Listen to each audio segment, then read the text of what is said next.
we're back with a video. Okay, yeah, so this little thing that I was working on with vocals Robert Owens, yeah, the track Deep 88, Believe in You, my sort of little mix.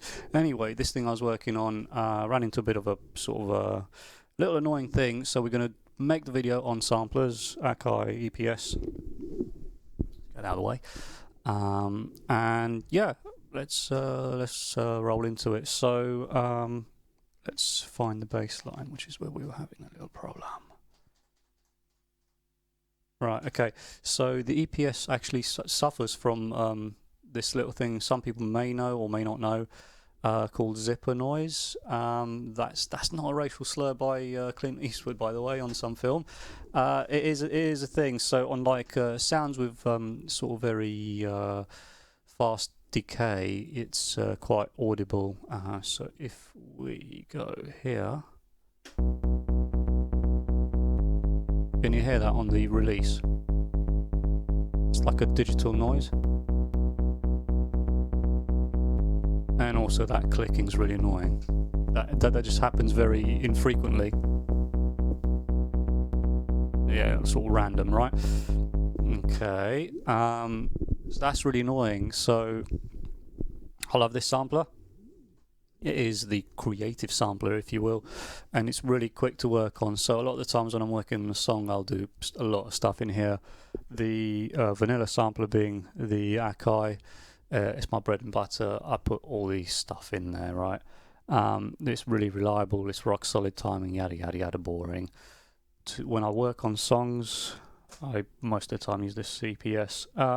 Sometimes, like in this instance, this sound doesn't actually really work in here. So what we're going to do is we're going to show you how to take this sound out of the EPS and basically put it in the Akai. I'll show you what it sounds like in the Akai actually. Bear in mind that I've EQ'd it slightly differently. I think, yeah, but you hear what I mean. So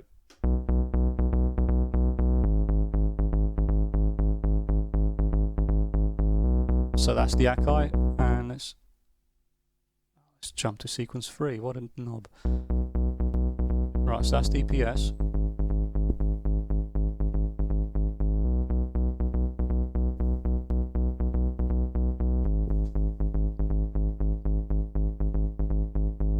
Right, and at the end of this bar, it'll be Akai. Right, and that's the Akai.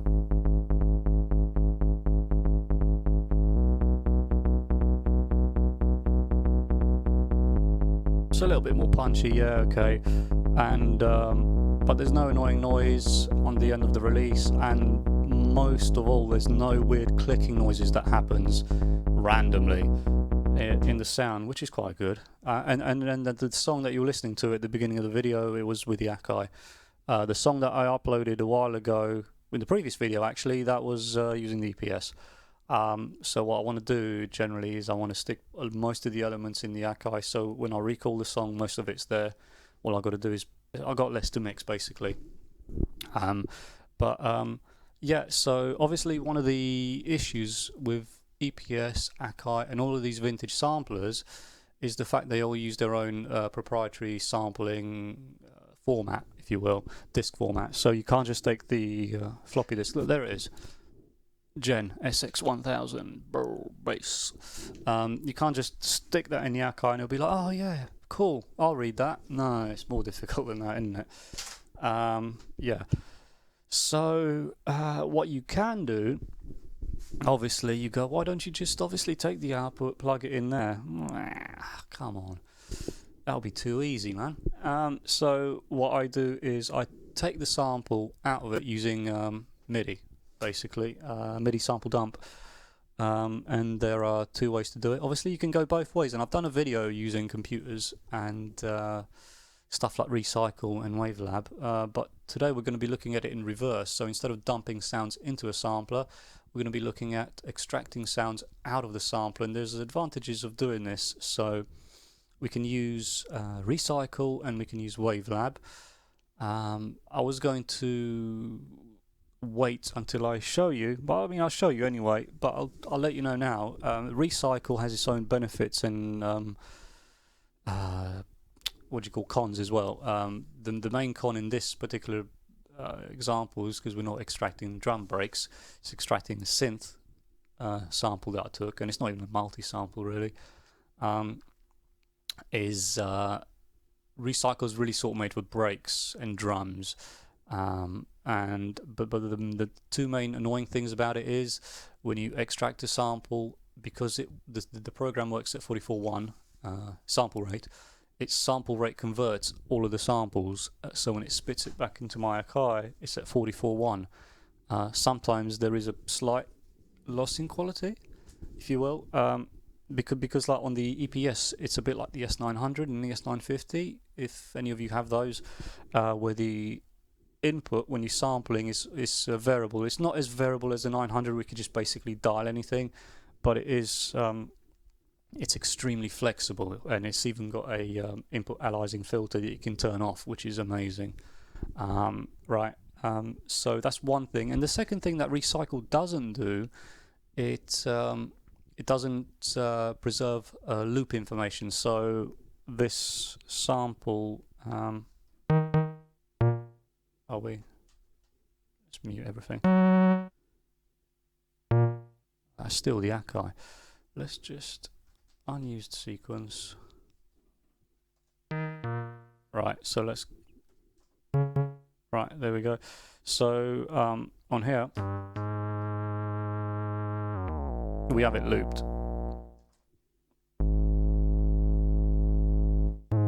Right. So you need to do that again in the Akai. If you do it through Wavelab, it gets all the loop information, and then you can just spit it into this thing using SCSI, and all the loop information is still there. So what we're going to do is going to put the camera on the screen over there, and we're going to show you what's involved. Hopefully I haven't waffled too much yet. So yeah, and also I might put in the video as well some little bits for tricks and stuff on resampling on this thing here. There are a few tricks to getting gritty sound, clear gritty sound, not a muffled one. When I say grit, like a nice cool sound, crunchy sound. So let's take it away. Okay, so let's just have a quick look at Recycle. We all know Recycle.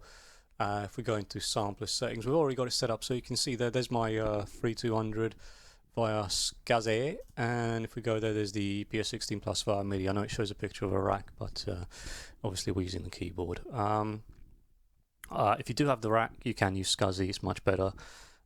Keyboard didn't come with SCSI as standard, so we have to use MIDI sample dump unless you got the SCSI card at the back. I've only got the RAM expansion, which I think takes it up to about 2 meg. So yeah, using MIDI sample dump, nice and slow. So that's that, and all we have to do is we boot the sampler, make sure you got the OS disk in there, and make sure it's not on the load page, just any other page other than load. Otherwise it won't work basically. So we go to sampler, and you can select which sampler we're using. So 3200 XL via SCSI or EPS16 Plus via MIDI. We can't transmit anything because we haven't got any samples here loaded in Recycle, but we can receive, if you can see there. And if we click that, it's reading the floppy disk now, the operating system, and I know you can't see at the moment, it's sort of cycling through all the instruments I got loaded. So if you can see now, it's got up here, I know it's probably not very clear, it says instrument, and it's what's in the memory at the moment. So Gen 1, Gen 2, DX pad, DX Rhodes. So if I press all the instrument buttons, so like instrument 1 is that.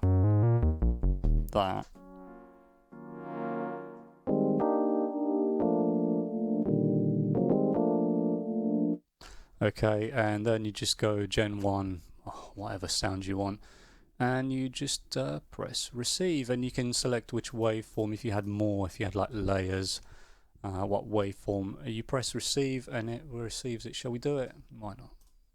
This takes ages. So there's the magical moment, it's done, and it just says, do you want to move the far left locator, blah blah blah. Yeah, why not? So there's the sample. And see, I told you, it's got no loop information on there.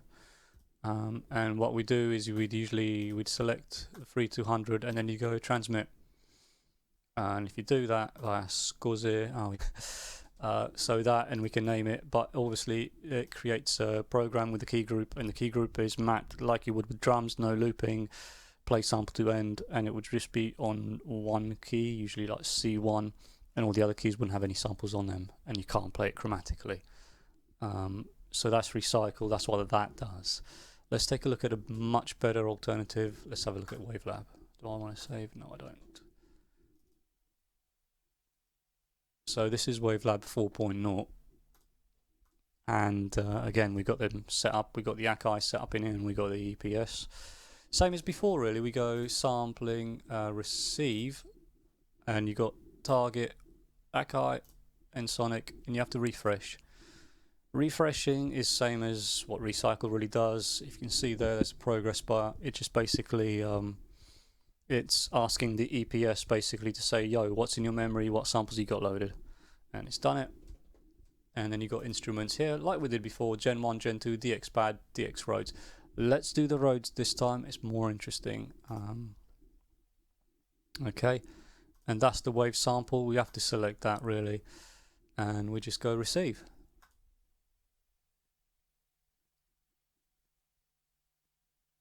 And there's the progress bar, and it will take 5 million years.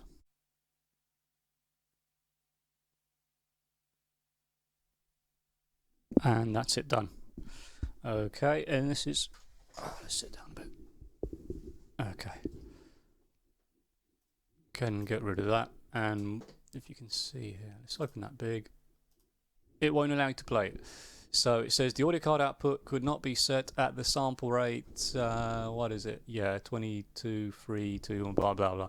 It's a weird Ensoniq sample rate, okay? So you're thinking, well, that's useless, I can't play it, I can't edit it.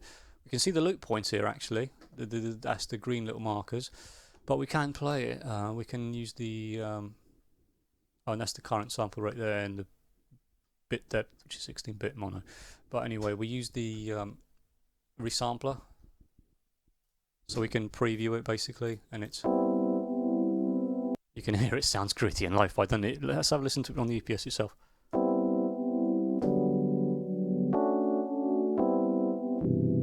That's cool, isn't it? That's real gritty. That's the DX100 sample in there. Anyway, and we can also preview the loop.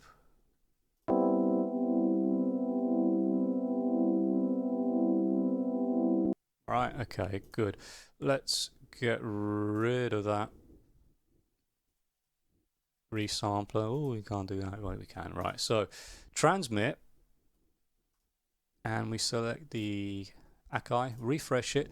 Now obviously we can see that we got a lot of stuff in the memory here. We got a lot of programs. Actually, before I do that, sometimes the Akai sometimes does throw a fit. It doesn't like being in multi-mode and doing stuff over SCSI, so I'm just going to put it in single. It's less confusing. Okay, and let's do that again. We just don't want to upset it. It is not infallible, as many people think. There you go. So let's transmit, and done. That was much quicker, wasn't it? So we can close that off now. Really, don't want to save it. And let's look at the Akai now. Okay, this is almost impossible focusing on the screen, but we'll try. So those samples that came in there are in here. If we go to edit sample, now actually you'll see that the loop information is already in there. There's a slight click, but to be honest we can just crossfade it. That's fine. The only thing that is not right on it is the, I believe the root, the root pitch of it. If we go in more, we just need to set that. And if you notice the tuning, one of these, I don't know which one it is, whether it's the EPS or the Akai, it's yeah, the tuning's slightly off actually, so we need to adjust the pitch offset just a little bit.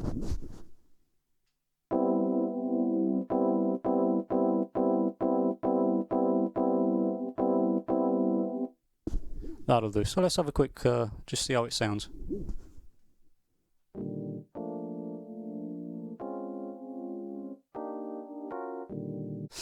there you go. It's in the Akai. Everything's there, and all the other samples are there as well.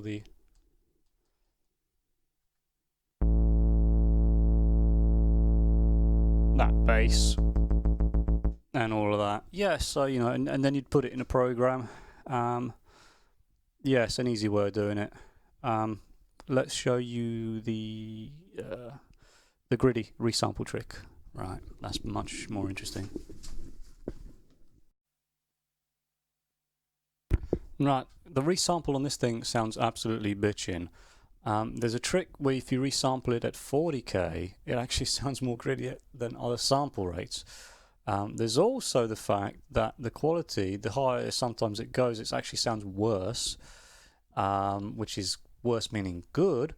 And there's also a trick of sampling it low and then putting it to a silly high sample rate and then back to normal. So I haven't done this for such a long time. But I mean, if you listen to just the preset like half and play it back, I mean, it's a bit muffled, right? That's the original.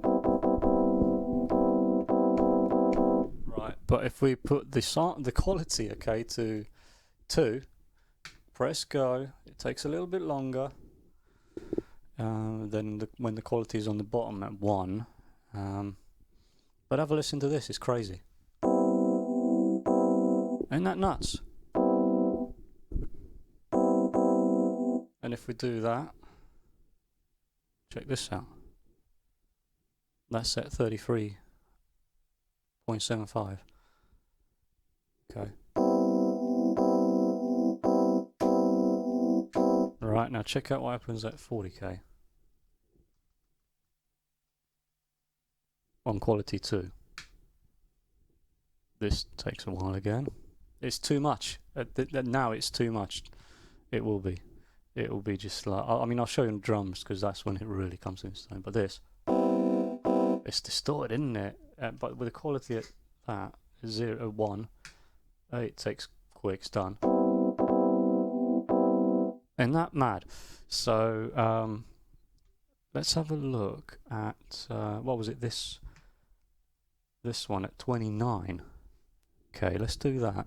And it creates a new sample called C1. Right. Right, let's find that sample. Okay. So, we're going to DSP it. And now I'm going to set a really high sample rate.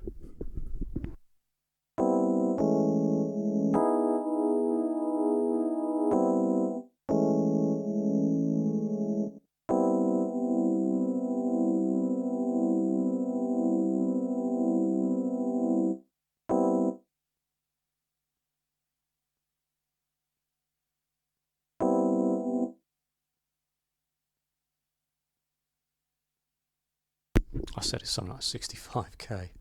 Let's see what happens.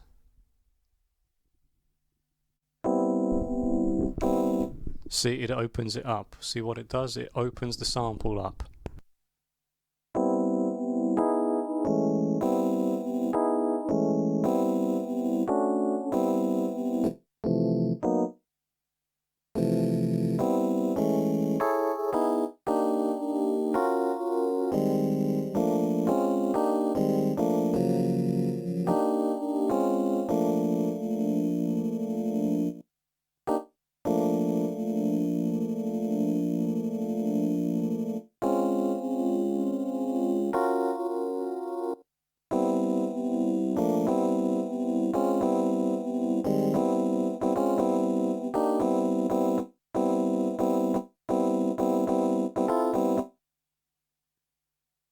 Infinite possibilities right there.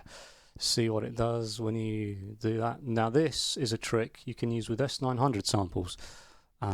Let me find the disc that I've got. I have actually got some breaks from an S900 because a couple of mates have them. So, okay, we found my S900 floppy disk. So what do we got here?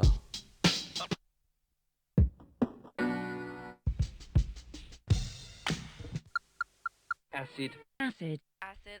Strong acid.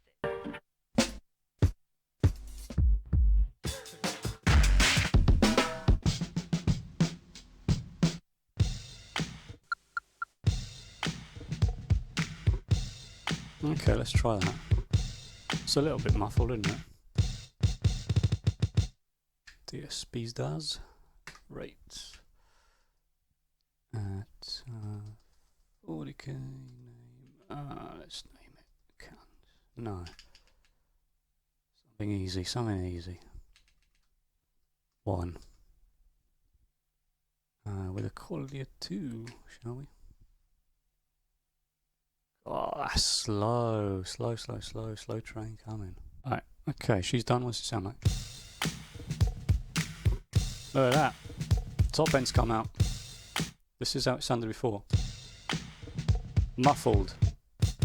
Here we go now.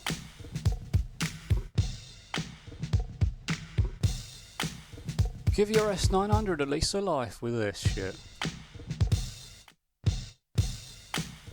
Much crunchier, much nicer. Can we actually even normalize this? Oh, it already sounds actually quite hot. That's better.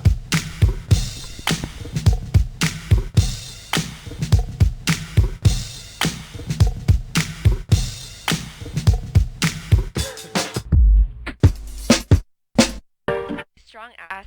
F.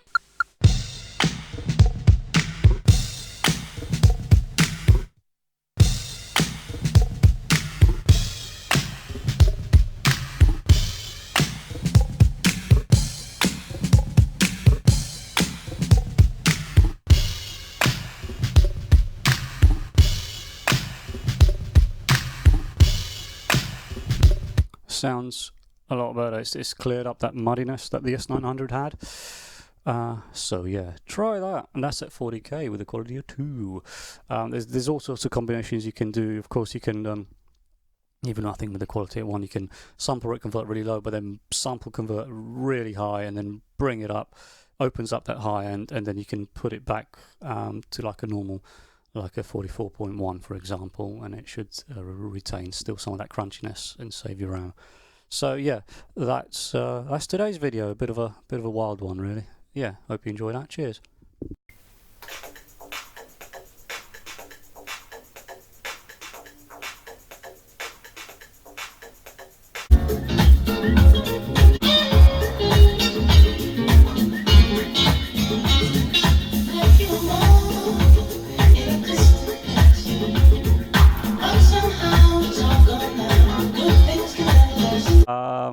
What exactly?